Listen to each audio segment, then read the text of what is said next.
Hello, my name's Andy Raffel from eTechnics.com and welcome to another video review. Today we're looking at the HIS Radeon HD 5570 1GB graphics card. What comes included in the box is a driver utility CD, a multi-language quick installation guide.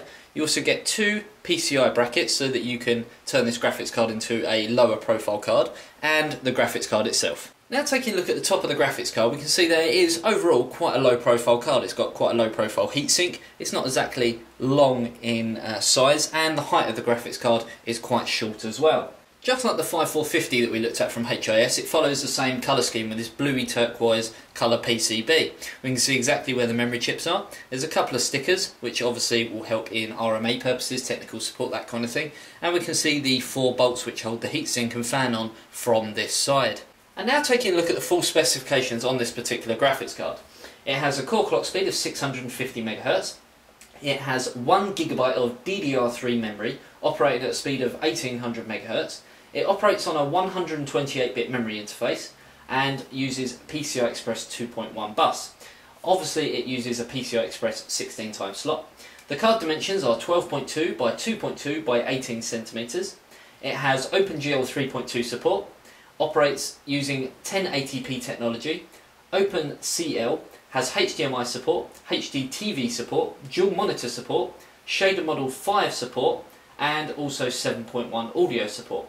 And now taking a look at the cooling on the card, we already spoke about the low profile heatsink. It's quite a small heatsink which does cover up the memory modules as well as the actual chip itself. There is, on this particular card compared to the 5450, there's a fan. It looks to me as if it's a 40mm fan, which I'm not a big fan of. I've got to be honest, when I've had graphics cards in the past with small fans like this, they have got very noisy and very whiny over time and sometimes have even packed up. So just be warned of that if you are looking at purchasing this particular card. You can see exactly where the fan connector plugs in over here on the board, and it has got the HIS logo branded on the middle of the fan.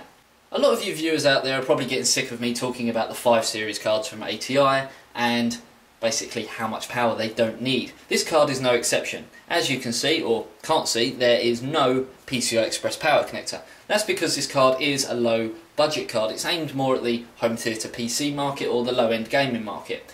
Due to that, it doesn't require any extra power apart from the power that it gets from the PCI Express 2.1 bus. Due to that, the cooling solution on this is fantastic for it because less power obviously means less heat dissipation. So the cooling on this is going to handle that really well. And the fact that you don't need to upgrade your power supply if you are looking at purchasing this card. A lot of people out there who are looking at buying graphics cards sometimes look at buying multiple graphics cards. With a card like this, I've got to be honest, I don't really see the point of buying 2 of these because for the money you might as well buy something like a 5750, 5770. You're going to get a lot better results out of it. But it does depend on the rest of your system, power connector wise, on your power supply, that kind of thing. There is no Crossfire connector on this, but obviously it will use Crossfire X depending on your motherboard, which is a software based version of using multiple GPUs. Earlier on in the review we spoke about how much of a low profile card this is, and it's no exception on the back of the card. It only takes up 1 PCI slot in your case. And now taking a look at the various connections on the card, we can see that we have a DVI port, HDMI port and VGA port. By having 3 connections on this graphics card, it gives the ability for ATI Eyefinity. And also with the VGA port you can unscrew here, turn the card round, and you can actually disconnect it from the board here.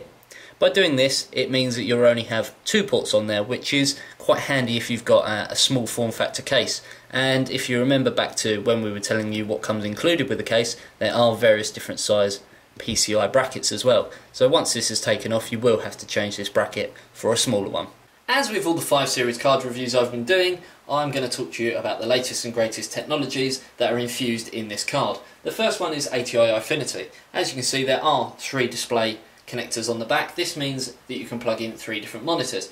ATI believe that you will have a better gaming experience with 3 smaller monitors than you will with 1 bigger monitor.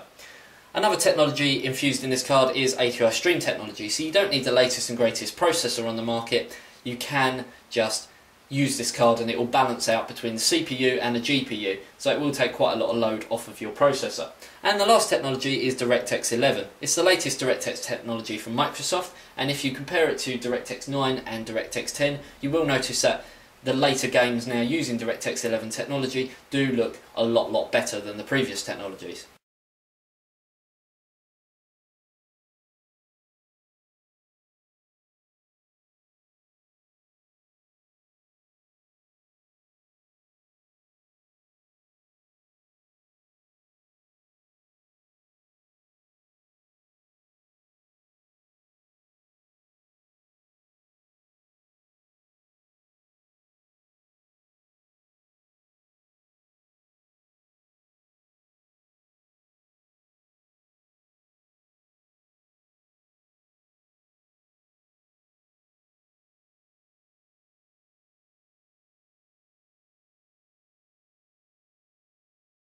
As you can see from the benchmarks, this did give some quite good results for what I'd consider as a sort of low-end to mid-range budget card. It's not that expensive when you look at it, but if it was me looking for a graphics card, I'd want something with a bit more juice in it, probably along the lines of a 5750 or 5770, which when you look at the price comparison compared to this, there isn't a mass amount in it.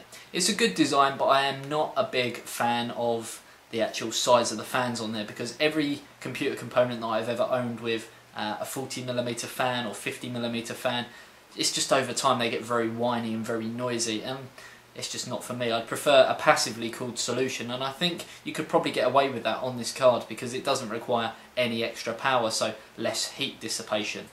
Overall though, it's not a bad card, but I'm going to have to give it 4 out of 5 stars.